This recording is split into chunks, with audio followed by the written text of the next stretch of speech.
വയനാട്ടിലെ ദുരിതാശ്വാസ ക്യാമ്പുകളിൽ ആവശ്യത്തിന് വസ്ത്രവും ഭക്ഷണവും ഒക്കെ തന്നെ എത്തുന്നുണ്ട്. പക്ഷേ ഈ ഇരകളായവരിൽ നിരവധി പേർ ഇത്തരത്തിൽ ബന്ധുവീടുകളിലും മറ്റും താമസിക്കുന്നുണ്ട്. ക്യാമ്പുകളിൽ കഴിയാൻ പറ്റാത്ത നിരവധി ആളുകളുണ്ട്. അവർക്ക് കൃത്യമായ ഭക്ഷണവും വസ്ത്രങ്ങളും ഒക്കെ തന്നെ എത്തിക്കണം. അത്തരത്തിലൊരു ക്ഷാമമുണ്ട് എന്നാണ് ഈ പ്രദേശവാസികൾ പറയുന്നത്. ഈ ദുരന്തത്തിന് നടന്ന ആ മേഖലയിൽ നിന്നുള്ള ആളുകൾ തന്നെയാണ് എനിക്കൊപ്പം ഉള്ളത്. ചേട്ടാ, അത്തരത്തിൽ നിരവധി പേരുണ്ടോ? എന്താണ് സാഹചര്യം? അത്തരത്തിൽ നിരവധി പേരുണ്ട്. ഗവൺമെൻറ്റിൻ്റെ കണക്കിൽ ഒരുപാട് പേരുണ്ട്. ആ ഗവൺമെൻറ്റിൻ്റെ കണക്കിലുള്ളവർ ക്ലിയറാണ്. പക്ഷേ പുറത്തെ ആളുകൾ കുറേ ബന്ധുവീടുകൾ താമസിക്കുന്നുണ്ട്. അവിടെ ഞാൻ നമ്മൾ കുറേ ആളുകൾ പുറത്താണ്, കുറേ ആളുകൾ ക്യാമ്പിലുമുണ്ട്. പുറത്തുള്ള ആളുകൾക്ക് വയനാട്ടിലേക്ക് വരുന്ന ഭക്ഷണ സാധനങ്ങൾ രാഷ്ട്രീയ മത സാമുദായിക സംഘടനകൾ ഇവരെല്ലാവരും ഒന്നിച്ചു നിന്ന് ആ വീടുകളിൽ എത്ര മരണ വീടുകളുണ്ട്. നമ്മുടെ മതപരമായ ചടങ്ങനുസരിച്ച് കുറേ വീടുകളിൽ കുറേ ദിവസം ഇരിക്കേണ്ടതുണ്ട്.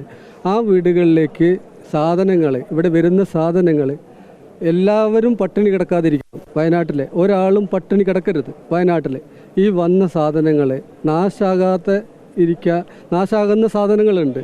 ബന്ന്, ബ്രെഡ് പോലത്തെ ഇതും എല്ലാ സാധനങ്ങളും ഇതിന് ഇത്ര ദിവസം കഴിഞ്ഞാൽ നാശമാകും. ഈ സാധനങ്ങളും എല്ലാം ഈ കൺട്രോൾ റൂമിൽ നമ്പറുണ്ട്. രാഷ്ട്രീയ സാമുദായ സംഘടനകൾ കൺട്രോൾ റൂമിലെ നമ്പർ കളക്ട് ചെയ്ത് മരണ വീടുകളിലേക്കും എല്ലാ വീടുകളിലേക്കും ഈ സാധനങ്ങൾ എത്രയും പെട്ടെന്ന് എത്തിച്ചു കൊടുക്കണം. ചില ആളുകൾക്ക് താമസം മാറിയെങ്കിലും അവരുടെ വസ്ത്രം ഓടിപ്പോയവരാണ്. കുറേ ആളുകൾ അവിടെ നിന്ന് രക്ഷപ്പെട്ടവരാണ്. വസ്ത്രമോ മറ്റു സാധനങ്ങളോ ഇല്ല. കുറേ വീടുകളിൽ സാധനം എത്തുന്നുണ്ട്, പക്ഷേ എന്നാലും പൂർണ്ണമായി എത്തുന്നില്ല. അപ്പോൾ അതൊന്ന് കളക്ട് ചെയ്ത് ഈ എല്ലാവരും കൂടി ഒന്നിച്ചു നിന്ന് ഈ എല്ലാ കൺട്രോൾ റൂമിലെ നമ്പറുകൾ കളക്ട് ചെയ്ത് അവിടേക്ക് എത്രയും അടിയന്തരമായി എത്തിച്ചു കൊടുക്കണം എന്നാണ് എനിക്കിതിൽ അപേക്ഷിക്കാനുള്ളത്. ഇത്തരത്തിൽ നിരവധി വീടുകളിൽ വസ്ത്രവും ഭക്ഷണവും ഒക്കെ ആവശ്യമുള്ള ആളുകളുണ്ടോ? അത് ഒരുപാടുണ്ട്. അതായത് കാരണം എന്താ വെച്ചാൽ എല്ലാവർക്കും ക്യാമ്പിൽ എത്തിപ്പെടാൻ കഴിഞ്ഞിട്ടില്ല. അതായത് അവരായിട്ട് അവരവരുടെ വീട്ടിലേക്ക് കുറേ ആൾക്കാരെ കൊണ്ടുപോയിട്ടുണ്ട്. അവരെ വീട്ടിൽ നമ്മളെക്കാൾ ഇപ്പം നമ്മളെന്താ അവസ്ഥ, അതേ അവസ്ഥയിലുള്ള ആൾക്കാരാണ് അവരും. അതായത് എല്ലാവരും സാമ്പത്തികം ഉള്ളവരല്ല. അപ്പോൾ അവർക്ക് സാമ്പത്തികമായിട്ട് ഭക്ഷണം കൊടുക്കാനുള്ള കഴിവുണ്ടോ ഇല്ലേന്ന് ചോദിച്ചറിഞ്ഞെത്താൻ അവിടെ ആരും എത്തിയിട്ടില്ല എന്ന് പറഞ്ഞാൽ നമ്മളെല്ലാവരും ഈ ഒരു ദുരന്തത്തിൽ അതിലെല്ലാവരും അകപ്പെട്ടിരിക്കുകയാണ്, വിറങ്ങലിച്ച് നിൽക്കുകയാണ്.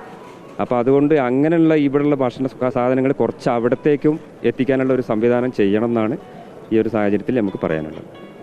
അത്തരത്തിലാണ് ഈ പ്രദേശവാസികൾ പറയുന്നത്. ചൂരൽമലയിലും മുണ്ടക്കയിലുമുള്ള ആളുകളാണ്. ഇവരുടെയൊക്കെ തന്നെ ബന്ധുക്കളൊക്കെ തന്നെ ഈ ദുരന്തത്തിൽ പെട്ടവരുണ്ട്. ഇതിൽ പലരും ബന്ധുവീടുകളിൽ കഴിയുന്നുണ്ട്. അതോടൊപ്പം തന്നെ ഈ ഉറ്റവർ മരിച്ചവരുണ്ട്. അത്തരത്തിൽ ആചാരത്തിൻ്റെ ഭാഗമായി ദിവസങ്ങളോളം ബന്ധുവീടുകളിൽ കഴിയേണ്ടി വരുന്നവരുണ്ട്. അവരൊക്കെ തന്നെ ഉന്നയിക്കുന്ന ഒരു പ്രധാനപ്പെട്ട ആവശ്യം ഈ ക്യാമ്പുകളിലെത്തുന്ന വസ്ത്രവും ഭക്ഷണവും ഒക്കെ തന്നെ ഇത്തരത്തിലുള്ള ഈ വീടുകളിലേക്കും കൂടി വിതരണം ചെയ്യാനുള്ള സംവിധാനം വേണം എന്നാണ്. വീഡിയോ ജേർണലിസ്റ്റ് ഹണി തങ്കപ്പനൊപ്പം reporter Arjun Mattannur, in reporter, Wayanad.